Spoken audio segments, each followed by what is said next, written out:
Hello नमस्कार राम राम प्यारे साथियों, कैसे हो आप सभी लोग। उम्मीद आप सब लोग अच्छे होंगे।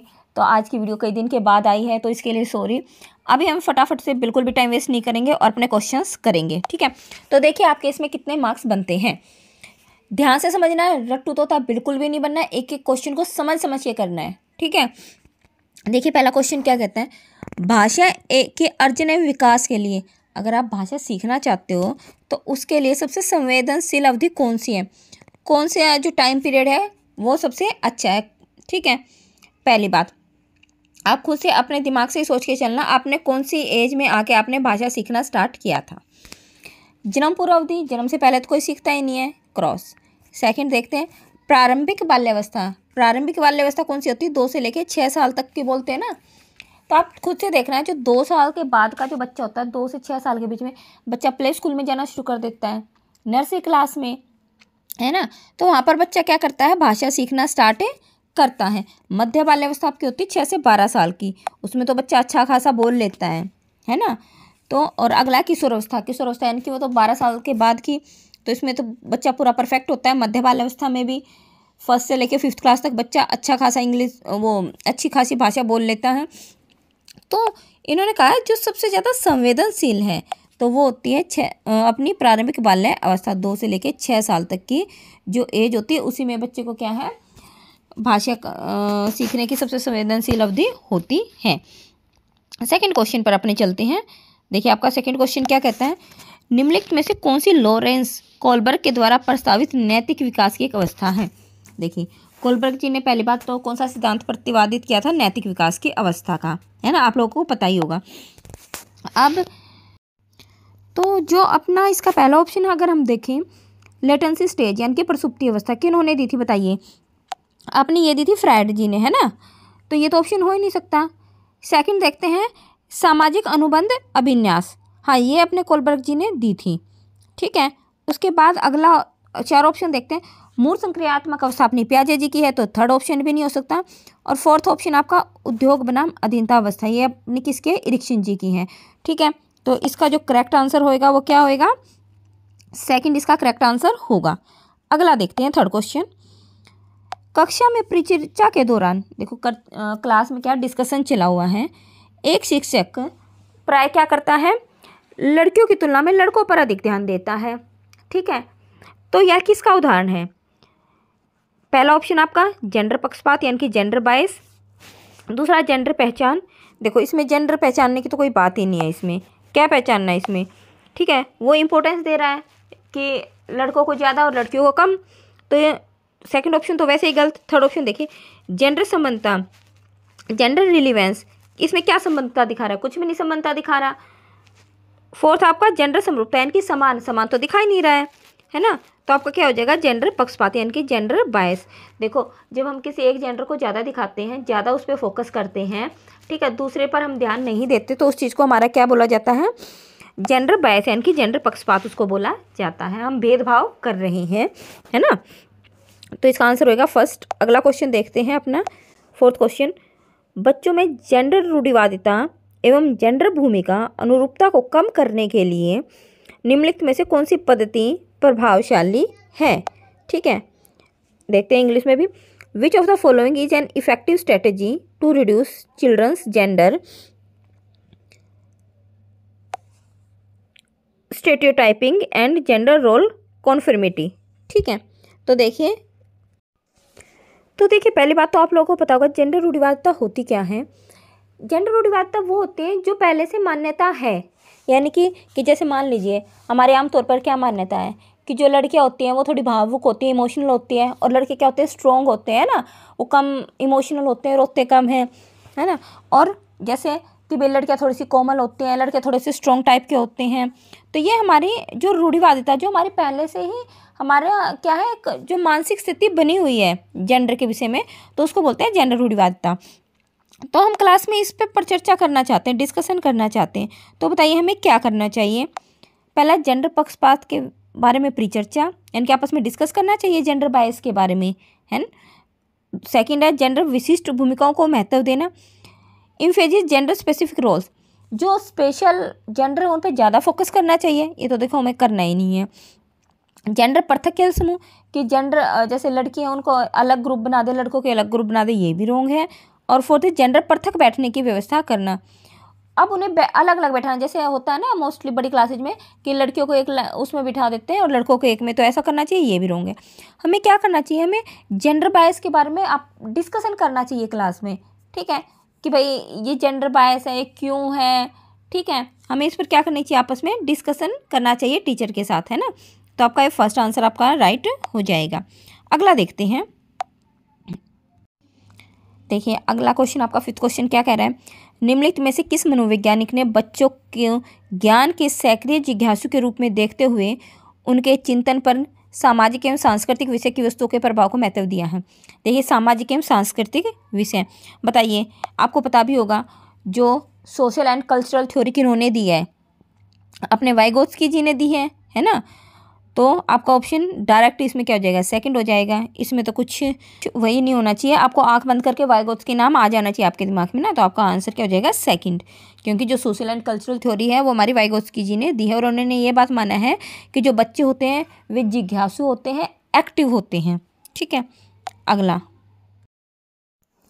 देखिए, अगला क्वेश्चन हम करते हैं,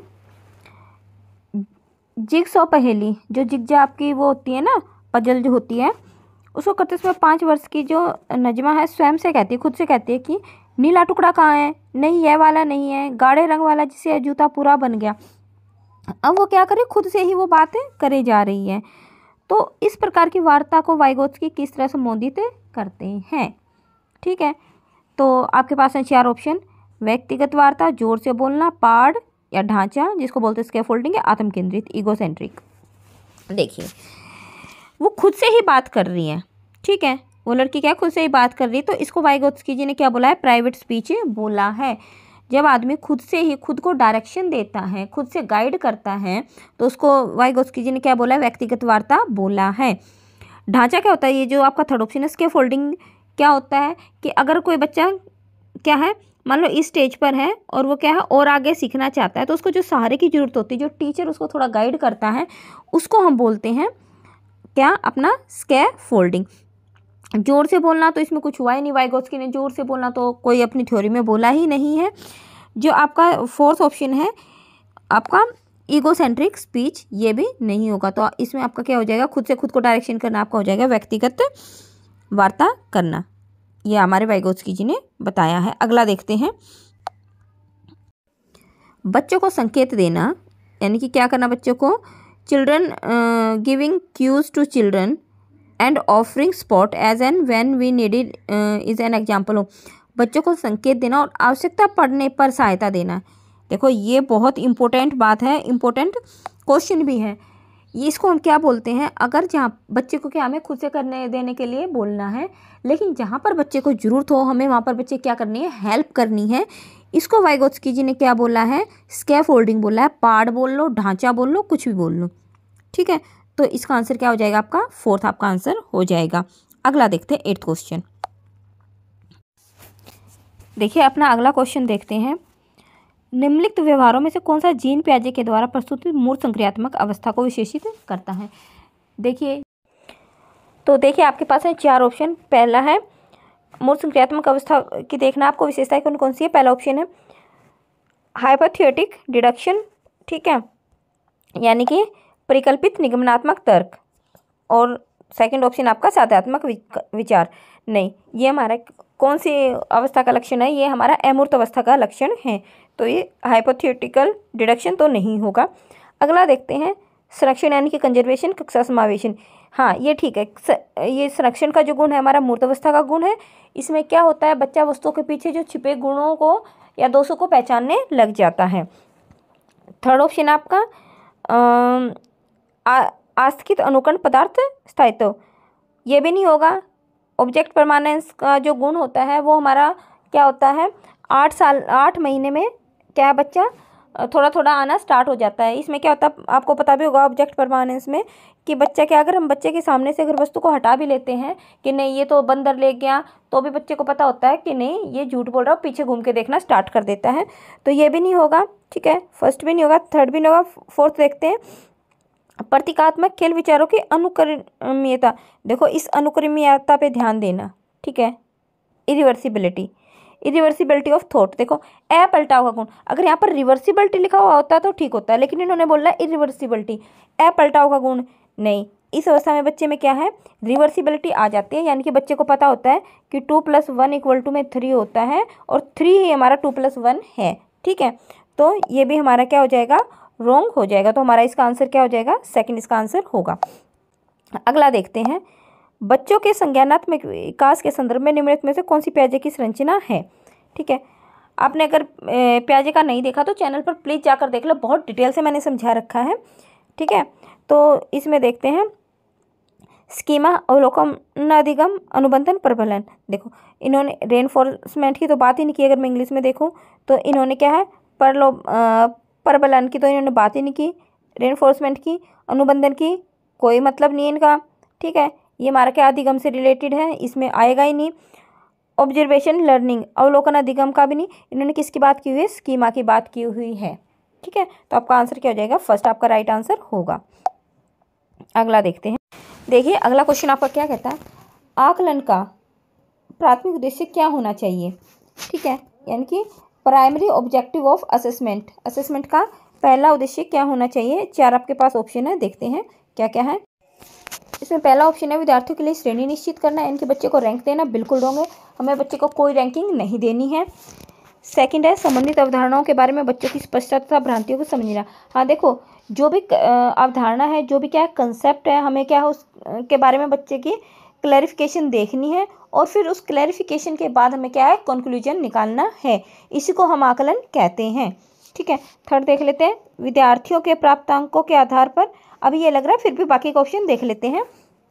विद्यार्थियों के प्राप्तांकों के आधार पर नहीं, हमें बच्चे के मार्क्स से कोई वो नहीं है, हमें लेवल तो बच्चे को करना ही नहीं है। जहाँ पर लेबलिंग वर्ड आ गया तो वो तो ऑटोमेटिक रॉन्ग है, ये नेगेटिव टैग वर्ड है। ठीक है, लेबलिंग नेगेटिव टैग वर्ड है, वो हमें बच्चे को देना ही नहीं है। फोर्थ देखो, रिपोर्ट कार्ड में उत्तीर्ण और अनुत्तीर्ण अंक करना नहीं। ठीक है, हमें मार्किंग जो पॉइंट है, वो मार्किंग जो रिपोर्ट कार्ड में देने हैं वो नहीं देने हैं। ठीक है, तो हमारा आंसर क्या हो जाएगा, सेकंड। आकलन का मतलब ही यही होता है कि बच्चे का क्या है, उसको हम रेगुलर उसको देखें, उसकी भ्रांतियों को हम दूर करें। ठीक है, और उनकी क्या है जो कंसेप्ट है उनको अच्छे से क्लैरिफाई करें। तो आपका आंसर क्या हो जाएगा, यहाँ पर सेकंड आपका आंसर हो जाएगा।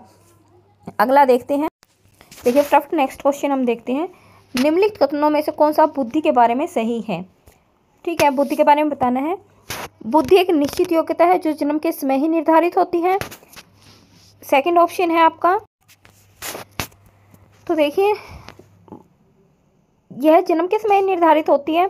सेकंड है, बुद्धि को मानकीकृत परीक्षणों के द्वारा सटीक रूप से मापा एवं निर्धारित किया जा सकता है। थर्ड क्या है, बुद्धि एक एकात्मक कारक तथा एकाकी विशेषक है। फोर्थ आपका, बुद्धि बहुआयामी है तथा जटिल योग्यताओं का समूह। अगर आपने बुद्धि की डेफिनेशन देखी हो तो आप जाकर देख सकते हैं कि बुद्धि की परिभाषा ही क्या है, बुद्धि क्या है, बहुआयामी है। ठीक है, मल्टी डायमेंशनल है और ये क्या है, जटिल योग्यताओं का एक समूह है। तो आपका आंसर क्या हो जाएगा, यहाँ पर फोर्थ आपका आंसर बिल्कुल सही होगा। अगला देखते हैं, देखिए अगला क्वेश्चन क्या कहता है, रूही है हमेशा समस्या के एकाधिक यानी कि समाधानों के बारे में सोचती है। ठीक है, इनमें से काफ़ी समाधान मौलिक होते हैं, मौलिक यानी कि ओरिजिनल होते हैं, बिल्कुल अलग होते हैं। रूही किन गुणों का प्रदर्शन कर रही है। देखो जहाँ पर भी कोई चीज़ मौलिक होती है ना, ये किसका, आप लोगों को पता होगा किसका गुण होता है, जो मौलिक होता है, जो ओरिजिनलिटी होती है वो किसका गुण होता है, अगर आपने पढ़ा हो। 4 ऑप्शन देखते हैं, सृजनात्मक, अभिसारिक विचारक, अनम्य विचारक, आत्म केंद्रित विचारक। तो सृजनात्मक विचारक का ही गुण क्या होता है, अपना मौलिक गुण होता है। ठीक है, क्रिएटिविटी के चैप्टर में जब आप पढ़ोगे ना तो सबसे पहले यही ऑप्शन मिलेगा।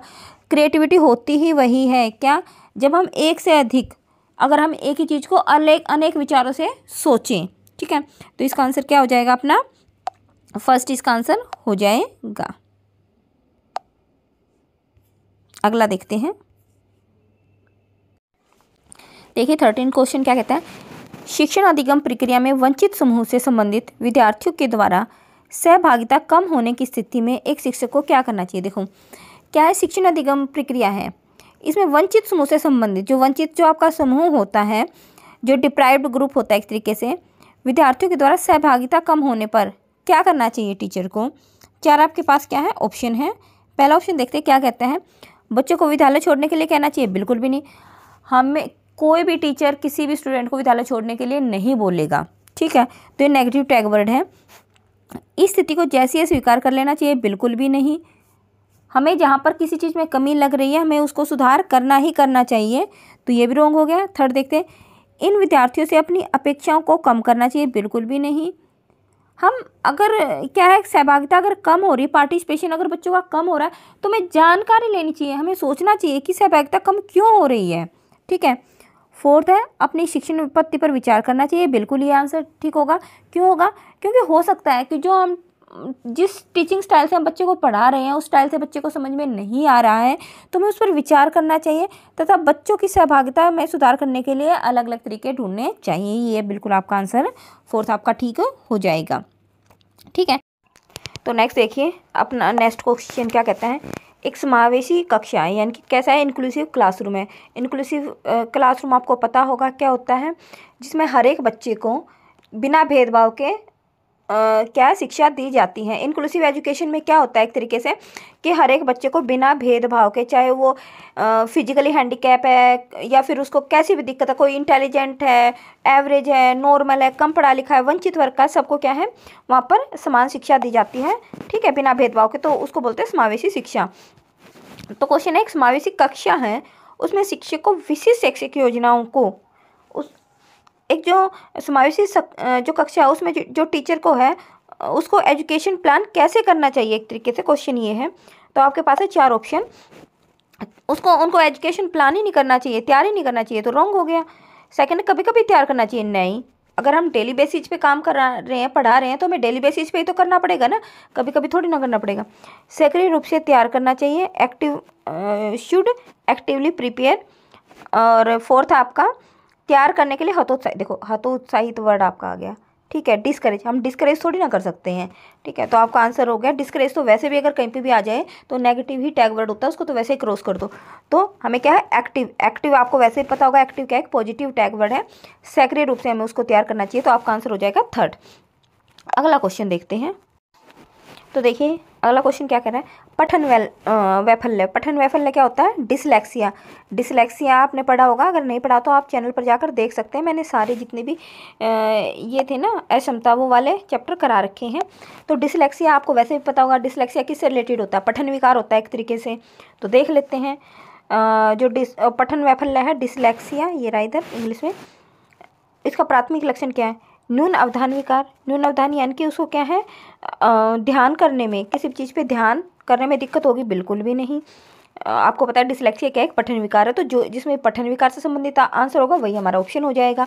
अगला, अपसारी चिंतन। पढ़ने में धारा प्रवाहिता, नहीं, पढ़ने में धारा प्रवाहिता होगी, फ्लुएंसी तो होगी ही नहीं, क्योंकि ये तो पठन विकार है, पढ़ने में दिक्कत होगी, फ्लुएंसी थोड़ी होगी, ठीक है। धारा प्रवाह पढ़ने की असमता, बिल्कुल। इसमें जो फ्लुएंसी होगी ना हमारी, इनएबिलिटी टू रीड फ्लुएंटली, इसमें हम अच्छे से फ्लुएंटली नहीं पढ़ पाएंगे, ठीक है। डिसलेक्सिया में ये एक पठन विकार है, ठीक है, पढ़ने की अक्षमता है।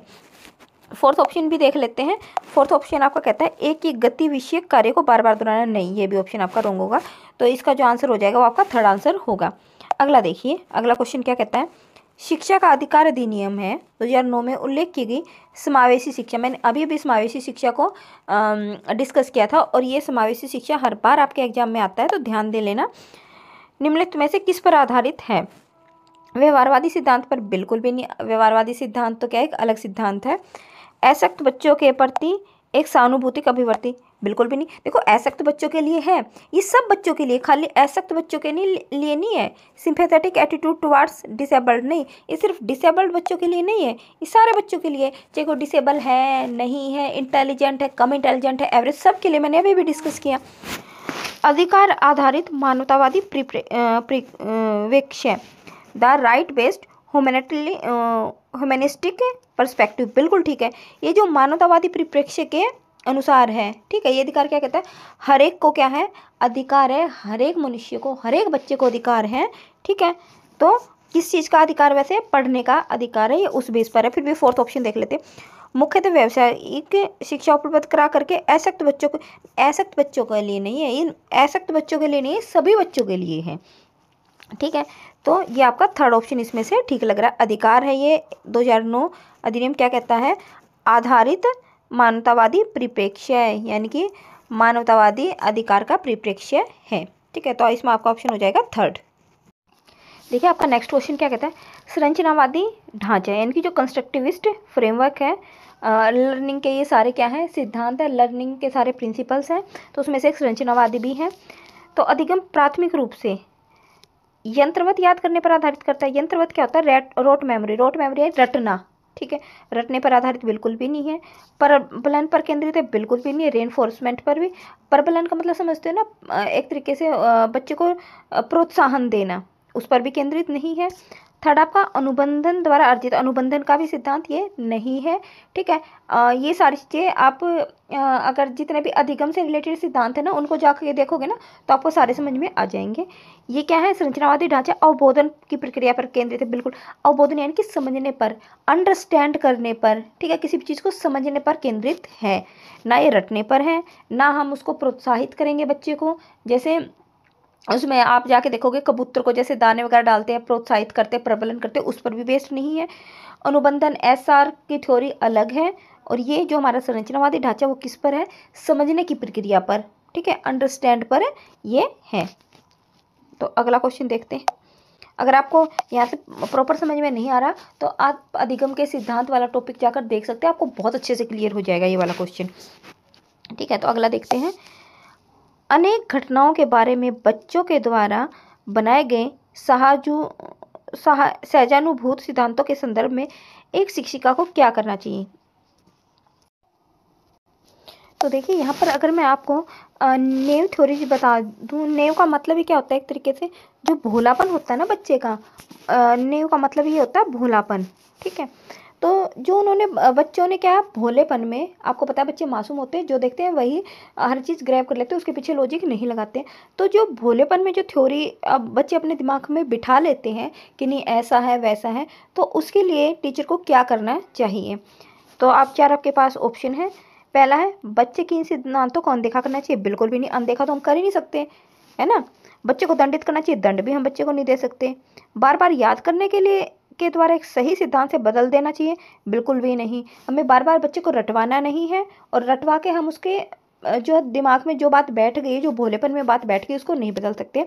बल्कि हमें क्या करना चाहिए, प्रतिकूल प्रमाण एवं उदाहरणों को प्रस्तुत करके बच्चे के इन सिद्धांतों को चुनौती देनी चाहिए। बिल्कुल ये ठीक है, हमें बच्चे के सामने ऐसे एग्जाम्पल देने चाहिए, ऐसे हमें एविडेंस दिखाने चाहिए कि नहीं बेटा ऐसा नहीं होता है, आप जो सोच रहे हो ये बात है गलत है, ये ऐसा होता है। तो हम ऐसे एग्जाम्पल बच्चे को देंगे, एविडेंस दिखाएंगे बच्चे को, और फिर बच्चे की क्या है, ऑटोमेटिक उस थ्योरी को चेंज करवा देंगे कि देखो बेटा ऐसे नहीं होता है, ऐसे होता है। अच्छे सारे एग्जाम्पल देंगे उसको, तो बच्चा ऑटोमेटिक उस चीज़ को समझ जाएगा। ठीक है, अगला क्वेश्चन देखते हैं। तो देखिए अगला क्वेश्चन है वो अपना क्या कहता है, छात्र केंद्रीय शिक्षा। ठीक है, आपको पता होगा अभी चाइल्ड सेंटर्ड एजुकेशन चली हुई है, तो उसमें हमें क्या करना चाहिए, केवल पाठ्यपुस्तकों पर निर्भर होना चाहिए, बिल्कुल भी नहीं। बच्चों के अनुभव को प्रमुखता देनी चाहिए। देखो ये तो ठीक है, हमें बच्चे के जितने भी एक्सपीरियंस है ना, उनको हमें इंपॉर्टेंस देनी चाहिए। फिर भी आगे और देख लेते हैं। यंत्रवत याद यानी कि रोट मेमोरी, रटवाना चाहिए बच्चे को, बिल्कुल भी नहीं। हम रट्टू तोता तो बना ही नहीं सकते बच्चे को। योग्यता के आधार पर विद्यार्थियों को नामांकित करना था, वर्गीकरण करना, बिल्कुल भी नहीं। इतनी बार बोला, जहाँ पर लेबलिंग वर्ड आ गया ना, हमें बच्चे को लेबल करना ही नहीं है। ठीक है, तो लेबलिंग तो हमें करनी ही नहीं है बच्चे को। तो हमारा क्या आ गया आंसर, हमारा आ गया सेकंड, अपना आंसर हो गया। अगला देखते हैं। संवेग एवं संज्ञान यानी कि इमोशन एंड जो कॉग्निशन होती है, जो हमारी भावना और जो हमारे संज्ञानात्मक होते हैं, एक दूसरे से डैश है। बताइए क्या है, चार आपके पास ऑप्शन है। तो कहने का मतलब क्या है कि जो आपके इमोशंस है और जो आपकी सूझबूझ है ना, जो आप दिमाग से काम करते हो, संज्ञानात्मक कॉग्निशन जो आप करते हो, वो क्या है एक दूसरे से पूर्णतः अलग है, बिल्कुल सेपरेट है, नहीं। देखो जिसके जैसे इमोशंस होते हैं ना, उसका दिमाग भी बहुत कुछ उससे रिलेट करता है ना। इमोशंस बहुत कुछ होते हैं। अगर किसी का अग्रेसिव नेचर है तो वो थोड़ा, उसका दिमाग भी, उसका संज्ञानात्मक भी ऐसे ही होता है। ठीक है, तो वो क्या है, हमारे इमोशंस और हमारे दिमाग के एक दूसरे से जुड़े हुए होते हैं। हम वैसा ही करते हैं जैसा हमारे इमोशंस होते हैं, हमारा माइंड भी उसी तरीके से काम करता है। तो पूर्णतः अलग तो नहीं है और बिल्कुल स्वतंत्र भी नहीं है ना। तो ये भी ऑप्शन रॉन्ग हो गया। सन्निहित हैं, हाँ बिल्कुल एक दूसरे से रिलेट हैं, एक दूसरे से क्या है, इंटरवूवन है, ठीक है, एक दूसरे से जुड़े हुए हैं। और फोर्थ आपका ऑप्शन है संबंधित ही नहीं, नहीं संबंधित तो है। तो इसका जो आंसर हो जाएगा वो क्या हो जाएगा, थर्ड हो जाएगा, सन्निहित है, इंटरवोवन विद है, यानी कि एक दूसरे से ये अटैच है, ठीक है। जैसे हमारे इमोशंस होते हैं, हमारा माइंड भी बहुत कुछ वैसे ही काम करता है, ठीक है। तो आपका आंसर हो जाएगा थर्ड। नेक्स्ट क्वेश्चन देखते हैं। देखिए अगला क्वेश्चन, संरचनावादी सिद्धांतों के अनुसार अधिगम के बारे में निम्नलिखित कथनों में से कौन सा सही है। देखो संरचनावादी सिद्धांत मैं पहले भी बता चुकी हूँ। संरचनावादी सिद्धांत एक तरीके से वुंट ने दिया था और ये क्या था, हमारी चेतना पर आधारित था, हमारी सोच समझ पर आधारित था, ठीक है। तो इसमें से बताना आपको कौन सा ठीक है। चार आपके पास ऑप्शन है। पहला ऑप्शन है अधिगम पुनरुत्पादन एवं स्मरण की प्रक्रिया है। Learning is process of reproduction and recall. नहीं, ये बात इन्होंने नहीं बोली थी कि हमें याद करना है फिर उसी चीज़ को वापस से बोलना है, ये नहीं बोला गया संरचनावाद में। बल्कि संरचनावाद में ये बोला कि हमें हर एक चीज़ को समझना है, अंडरस्टैंड करना है, ठीक है। सेकंड देखते हैं, अधिगम यंत्रवत याद करने की, नहीं रट्टू तोता तो हमें नहीं बनना इसमें ना, यंत्रवत होता है रट्टू तोता बनना। तो first option second option wrong है। थर्ड ऑप्शन देखते हैं, अधिगम आवर्ती संबंध के द्वारा व्यवहारों का अनुबंधन है। इंग्लिश में देखते हैं, learning is conditioning of behaviours by repetitive association, यानी कि हमें उन्हें क्या करना, बार बार रिपीट करना है, रिपीटिव एसोसिएशन है, बिल्कुल भी नहीं है। फोर्थ देखते हैं, अधिगम सक्रिय विनियोजन के द्वारा ज्ञान की संरचना की प्रक्रिया है। Learning is process of construction of knowledge by active engagement, बिल्कुल हमें अपने ज्ञान को बढ़ाना है, कैसे, एक्टिव एंगेजमेंट करके, ठीक है। तो ये आपका ऑप्शन हो जाएगा फोर्थ, बिल्कुल राइट। अगला वो देखते हैं, अगर किसी को इस संरचनावादी सिद्धांत या इनमें कुछ दिक्कत है तो अधिगम के सिद्धांत जाकर देख सकते हैं, चैनल पर है, अच्छे से आपको समझ में आ जाएगा, ठीक है। अगला क्वेश्चन देखते हैं, विद्यार्थी देखते हैं अपना, विद्यार्थियों को स्पष्ट उदाहरण एवं गैर उदाहरण देने के क्या परिणाम है। देखो बच्चों को जब हम क्लियर एग्जाम्पल्स देते हैं, ठीक है, तो उसके क्या रिजल्ट निकलते हैं।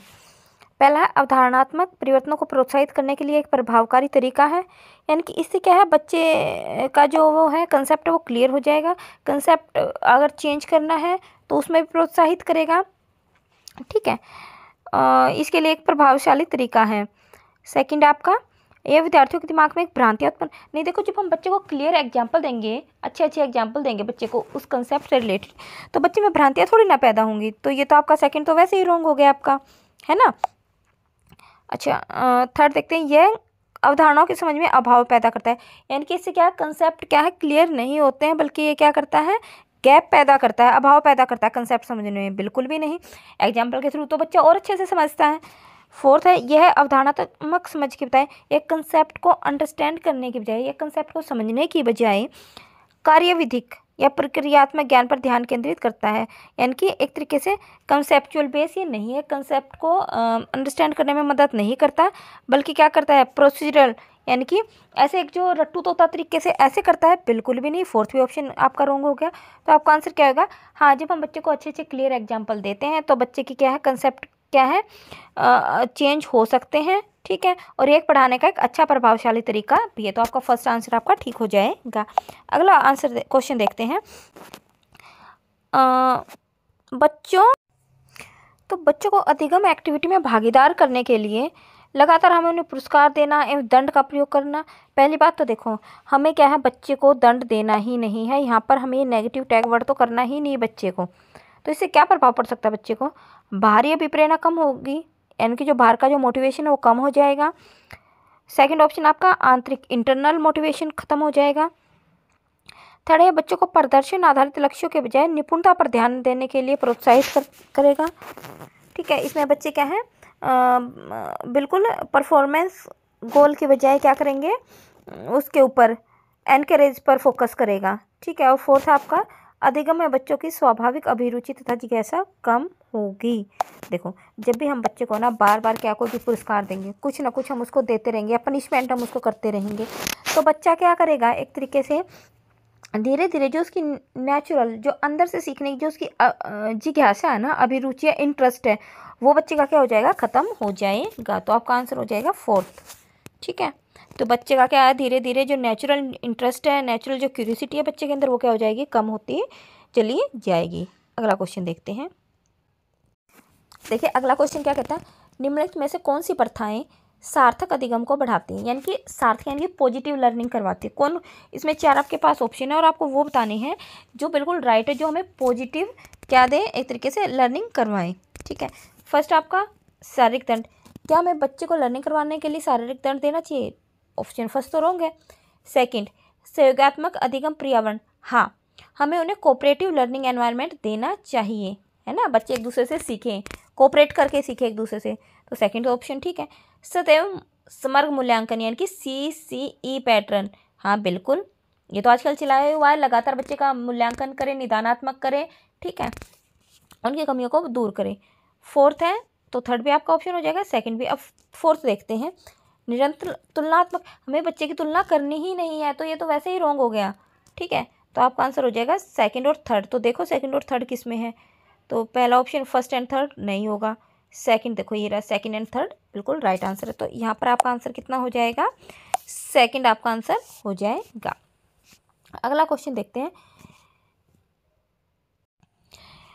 शिक्षक बच्चों की जटिल अवधारणाओं, देखो जो थोड़े से कॉम्प्लेक्स कंसेप्ट है ना, थोड़े से मुश्किल जो कंसेप्ट हैं उसको समझाने के लिए, उसको सिखाने के लिए शिक्षक को क्या करना चाहिए, देखो एक व्याख्यान दे करके छोड़ देना चाहिए, बिल्कुल भी नहीं। लेक्चर से बच्चे थोड़ा ना समझेंगे। अगर आपको कोई चीज़ मुश्किल है, आपके लिए समझ में नहीं आ रहा हो कंसेप्ट आपको, तो आप अगर टीचर आपके सामने आया लेक्चर दे के चला गया तो भी आपको समझ में नहीं आएगा। पहला ऑप्शन रॉन्ग। सेकंड देखते हैं, प्रतियोगात्मक अवसरों की व्यवस्था करके, देखो कम्पिटिटिव, हमें कंपटीशन करवाना है, कंपटीशन हम तभी करवाएंगे ना जब बच्चे को उस चीज़ की नॉलेज होगी, अंडरस्टैंड होगा, वो चीज़ समझ में आएगी। ऐसे कंपटीशन करवाने का क्या फ़ायदा, तो सेकंड भी रॉन्ग। थर्ड, अब बार बार यांत्रिक इतनी बार आ चुका है, हमें बच्चे को क्या है, रट्टू तोता नहीं बनाना है, तो थर्ड भी आपका रॉन्ग हो गया। और फोर्थ, अन्वेषण एवं चर्चा के लिए अवसर उपलब्ध करें, हाँ हमें क्या करना चाहिए, बच्चे को उस चीज़ के बारे में एक्सप्लोर करने के लिए डिस्कस करना चाहिए उस चीज़ पर, और बच्चे को एक्सप्लोर करने के लिए क्या करना चाहिए, प्रोत्साहित करना चाहिए, उसको ऐसे हमें अवसर देने चाहिए। तो ये आपका फोर्थ आंसर बिल्कुल ठीक हो जाएगा। अगला देखते हैं, एक प्राथमिक विद्यालय, ठीक है, प्राइमरी स्कूल है, के अध्यापिका बच्चों को एक प्रभावशाली समस्या समाधानकर्ता बनने के लिए किस प्रकार से प्रोत्साहित कर सकती है। देखो एक प्राइमरी स्कूल के टीचर हैं, उसे क्या करना है ना, प्रॉब्लम को सोल्व करना है अच्छे तरीके से, तो कैसे कर सकती है, ठीक है, कैसे प्रोत्साहित कर सकती है बच्चों को। तो 4 आपके पास ऑप्शन है, देखते हैं क्या क्या ऑप्शन है। तो पहला आपके पास ऑप्शन है, प्रत्येक छोटे कार्य के लिए भौतिक पुरस्कार देकर, देखो भौतिक पुरस्कार क्या आते हैं, जैसे कोई भी ऐसे जो आपकी भौतिक वस्तु नहीं होती, कोई भी जैसे पेन दे दो, पेंसिल दे दो, कोई भी ऐसी चीज़ आप दे दो बच्चे को, ठीक है, या उसके कुछ अच्छा सा उसको पुरस्कार देकर, तो हमें बच्चे को पुरस्कार देना ही नहीं है, बच्चे को हम प्रोत्साहित कर सकते हैं, पुरस्कार नहीं दे सकते, तो ये रॉन्ग हो गया फर्स्ट ऑप्शन। ठीक है, ये पुरस्कार नेगेटिव टैग वर्ड है एक तरीके से, कि हमें उसे छोटे छोटे काम के लिए क्या करना चाहिए, पुरस्कार देना चाहिए, तो रॉन्ग। सेकंड, केवल प्रक्रियात्मक ज्ञान पर बल एवं मेथड, प्रक्रियात्मक यानी कि एक तरीके से प्रोसीजरल नॉलेज, यानी कि एक तरीके से जो रट्टू तोता बनाना है, इसमें तो बच्चे को प्रोसीजरल नॉलेज वो होती है जिसमें बच्चा एक तरीके से पुस्तकीय ज्ञान सीखता है, सिद्धांतीय ज्ञान, तो ये भी रॉन्ग है। गलत उत्तरों को अस्वीकार करके एवं दंडित करके, नहीं हमें बच्चे को दंडित तो वैसे ही नहीं करना है, दंड तो हमें बच्चे को देना ही नहीं है। फोर्थ आपके पास ऑप्शन, बच्चों को सहज अनुभूत अनुमान लगाने के लिए प्रोत्साहित करके तथा उसी पर आधारित विचार मंथन करने, हाँ हमें बच्चे को एनकरेज करना चाहिए कि वो क्या करे, अपने अपने तरीके से अनुमान लगाए और उसे प्रोत्साहित करे, ठीक है, और उस पर फिर क्या करना चाहिए, हमें डिस्कस करना चाहिए कि आखिरी इसका कंक्लूजन क्या निकला है। तो फोर्थ आपका आंसर बिल्कुल ठीक हो जाएगा। अगला देखते हैं, निम्नलिखित अवधि में से किसमें शारीरिक वृद्धि एवं विकास तीव्र गति से घटित होता है। देखो बताइए किसमें जो है आपका शारीरिक विकास, शारीरिक जो आपका फिजिकल जो ग्रोथ है और जो डेवलपमेंट है बहुत तेज़ी से होता है, बहुत तेज़ी से। तो आपको पता है, फर्स्ट ऑप्शन देखते हैं पहले, शैशवावस्था में प्रारंभिक बाल्यावस्था। देखो शैशवावस्था आपको पता है कितनी होती है, 0 से क्या 2 साल होती है, प्रारंभिक बाल्यावस्था 2 से 6 साल होती है, ठीक है। सेकंड ऑप्शन आपको देखते हैं प्रारंभिक बाल्यावस्था एवं मध्य बाल्यावस्था। ठीक है, तो प्रारंभिक बाल्यावस्था एवं मध्य बाल्यावस्था, देखो मध्य बाल्यावस्था में तो बच्चे का क्या एक तरीके से ग्रोथ होना बिल्कुल कम हो जाता है। ठीक है ना, मध्य बाल्यावस्था या किशोरावस्था, मध्य बाल्यावस्था में बच्चे का फिजिकल डेवलपमेंट इतना तेज़ी से नहीं होता, बल्कि ग्रोथ वहाँ पर कम हो जाती है। फोर्थ है किशोरावस्था, यहाँ तक तो जो विकास होना है वो हो जाता है किशोरावस्था तक। तो देखो इसका आंसर आएगा फर्स्ट। जो शैशवावस्था आपने देखा होगा, जब छोटा बच्चा होता है ना वो एकदम तेज़ी से बढ़ता है ना, और बिल्कुल वो प्रारंभिक बाल्यावस्था तक क्या है उसका फिजिकल ग्रोथ बहुत तेज़ी से होता है। ठीक है, तो इसका आंसर हो जाएगा फर्स्ट। अगला देखते हैं, तो देखिए निम्नलिखित में से कौन सा विकास का सिद्धांत नहीं है। ठीक है, तो विकास का सिद्धांत अगर आपने नहीं किया है तो आप चैनल पर जाकर देख सकते हैं, डिटेल में वीडियो है। तो 4 आपके पास ऑप्शन है, विकास का सिद्धांत नहीं है। फर्स्ट ऑप्शन आपके पास विकास जीवन पर्यंत होता है, बिल्कुल होता है। आप यहाँ पर नहीं पर ध्यान देना, बच्चे यहाँ पर नहीं में गड़बड़ करते हैं। सेकंड विकास परिवर्तन है, यानी कि विकास क्या है, मॉडिफाई हो सकता है, मॉडिफेबल है। ठीक है, थर्ड आपके पास ऑप्शन है विकास आनुवंशिकता एवं पर्यावरण दोनों के द्वारा प्रभावित होता है। और फोर्थ विकास सार्वभौमिक है तथा सांस्कृतिक संदर्भ इसे प्रभावित नहीं कर सकता है। देखिए इसमें मैं पहला बता दूं, विकास जीवन पर्यंत चलता रहता है। विकास परिवर्तन भी है। ठीक है, विकास से क्या परिवर्तन होता है, बिल्कुल होता है, ये गुण है इसके विकास के। थर्ड विकास जो होता है आनुवंशिक और पर्यावरण दोनों के प्रभाव से ही होता है, दोनों के अंतःक्रिया से होता है, बिल्कुल ठीक है। फोर्थ जो है विकास सार्वभौमिक है, लेकिन ये बात नहीं है कि सांस्कृतिक संदर्भ से प्रभावित नहीं करते। भाई जो हमारा कल्चर है वो हमारे विकास को प्रभावित करता है। ठीक है, तो ये यहाँ पर ये चीज़ जो इन्होंने नहीं लिख दिया ना, नहीं, ये हो गई रॉन्ग, और आपका आंसर भी यही हो गया। अगला देखते हैं, व्यक्तिगत विभिन्नताओं का प्राथमिक लक्षण क्या। देखो जो हर एक आदमी इंडिविजुअल होता है, हर एक आदमी अलग अलग होता है, उसका पहला कारण प्राथमिक जो मूल रूप से कारण वो क्या है, लोगों के द्वारा माता पिता से प्राप्त आनुवंशिक संकेत, पद्धति या कोड। फर्स्ट ऑप्शन देखते हैं। सेकंड जन्मजात विशेषताएं। थर्ड पर्यावरणीय प्रभाव। फोर्थ है आनुवंशिकता एवं पर्यावरण के बीच जटिल परस्पर क्रिया। देखिए जो कोई भी आदमी है वो अलग अलग होता है, भाई उसके अंदर आनुवंशिक कारण होते हैं, ये बात ठीक है। ठीक है, लेकिन इन्होंने पूरा नहीं बोला, इन्होंने सिर्फ आनुवंशिक संकेत बोला है। ठीक, the genetic code received by the individual from birth parents. देखो आनुवंशिक कारण होते हैं, लेकिन इसमें पर्यावरण कारण भी होते हैं, तभी कोई आदमी दूसरे आदमी से भिन्न होता है। तो इन्होंने एक ऑप्शन लिखा, दूसरा लिखा ही नहीं है। दूसरी बात जन्मजात विशेषताएं। थर्ड पर्यावरणीय प्रभाव। देखो एक एक बात लिखी है, ये सारी एक एक बात ठीक है, लेकिन इन्होंने पूरा नहीं लिखा है। फोर्थ ऑप्शन देखिए, आनुवंशिक कारण तो होते ही होते हैं, लेकिन पर्यावरण के बीच जटिल पारस्परिक क्रिया, बिल्कुल ये आंसर आपका हो जाएगा। ठीक है, इसमें दोनों आए हुए हैं, आनुवंशिक कारण भी आए हुए हैं और पर्यावरणीय कारण भी आए हुए हैं। तो कोई भी आदमी दूसरे आदमी से भिन्न होता है तो वो किस लिए होता है, आनुवंशिकता से भी और पर्यावरणीय कारणों से भी वो क्या है, भिन्न होता है। तो फोर्थ आपका आंसर हो जाएगा। थर्ड लास्ट क्वेश्चन देखते हैं, निम्नलिखित में से कौन सा द्वितीयक सामाजिकरण एजेंसी का उदाहरण है। ठीक है, द्वितीयक पहला परिवार एवं पास पड़ोस, दूसरा परिवार एवं मीडिया, तीसरा विद्यालय एवं मीडिया, फोर्थ आपका मीडिया एवं पास पड़ोस। तो बताइए कौन सा आपका ऑप्शन ठीक होगा। तो देखिए जो हमारा प्राथमिक सामाजिकरण होता है, ठीक है, उसमें हमारा क्या होता है, पहले हम कहाँ पे रहते हैं, अपने परिवार के सदस्यों के बीच में रहते हैं, है ना, फिर अपने आस पड़ोस के उसमें रहते हैं।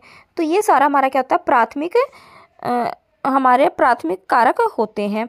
लेकिन इन्होंने पूछा द्वितीयक। देखो सबसे पहले हम जहाँ पर पैदा हुए, हमारा परिवार है, घर परिवार है, ये सब कुछ होता है। उसके बाद हम कहाँ पे, अपने आस पड़ोस में, है ना, जब छोटा सा बच्चा होता है तो 1.5-2 साल का, थोड़ा आस पड़ोस में इधर उधर उसके वे थोड़ा सा माहौल में जाता है, उसके बाद विद्यालय के माहौल में आता है। तो ये तो हो गए हमारे फर्स्ट प्राथमिक कारक, और जो बाकी के हैं अभी हमारे किस में आते हैं, द्वितीयक एजेंसी में आते हैं। तो देखिए परिवार तो हमारा है ही पहला, तो ये तो वैसे भी रोंग हो गया, द्वितीयक है नहीं, परिवार तो हमारा प्राथमिक है, सेकंड भी नहीं हो सकता, परिवार आ गया। थर्ड देखिए विद्यालय में मीडिया, और फोर्थ हमारा मीडिया में पास पड़ोस भी हमारा प्राथमिक कारक में आता है, फोर्थ भी रोंग। तो इसका आंसर हो जाएगा हमारा थर्ड, बिल्कुल राइट आंसर होगा। ठीक है।